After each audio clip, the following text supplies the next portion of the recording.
Assalamualaikum WR.WB.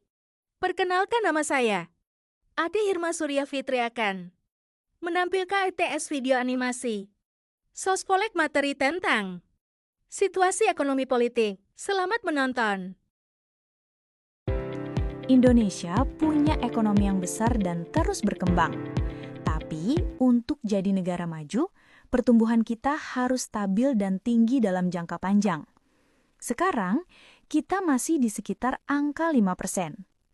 Yang menarik adalah Indonesia punya potensi luar biasa. Populasi muda yang banyak, teknologi yang terus masuk, dan pembangunan besar-besaran. Kalau semua ini tersinkron dengan baik, Indonesia bisa melakukan lompatan besar. Tapi ada sisi lain. Ketimpangan masih terlihat. Di beberapa daerah, infrastrukturnya sudah modern, tapi di daerah lain masih berkembang perlahan. Ini yang bikin perjalanan menuju negara maju jadi lebih menantang. Untuk benar-benar menjadi negara maju, Indonesia butuh SDM yang kuat, pendidikan yang lebih baik, inovasi dan pemerataan pembangunan. Tanda-tanda gejolak ekonomi. Ibarat dokter, kita diagnosis dulu nih gejala-gejala awalnya.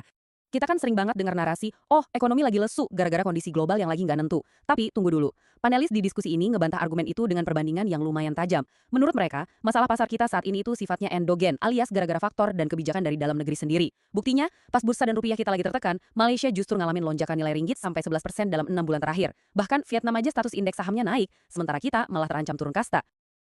Kebijakan. Kira-kira kebijakan apa sih yang bikin arus kas kita kering? Nah, panelis mengkritik keras beberapa program yang lagi jalan. Program makan bergizi gratis dan Kopdes Merah Putih dinilai ngasih beban yang luar biasa berat buat ruang fiskal kita yang emang udah sempit. Tapi ada satu hal lagi yang menurut mereka jauh lebih ngeri. Bank-bank pemerintah yang tadinya sehat, sekarang diduga mulai ditekan buat membiayai proyek-proyek pemerintah. Bayangin, bank yang sehat diseret ke situasi penuh tekanan buat ngedanain proyek yang secara hitung-hitungan dibalik proyek raksasa ini. Fakta di lapangan tuh gini, nggak semua hasil panen dari lumbung pangan otomatis bakal lari ke piring kita.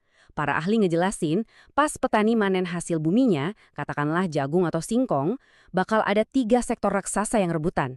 Sektor pangan untuk manusia, pakan ternak, dan bioenergi. Hukum pasarnya simpel banget. Siapa yang berani bayar paling mahal, dia yang dapat barangnya. Nah, di skenario ini, sektor pangan buat kita-kita ini hampir pasti kalah saing sama perusahaan pakan ternak atau bioenergi yang dompetnya jauh lebih tebal.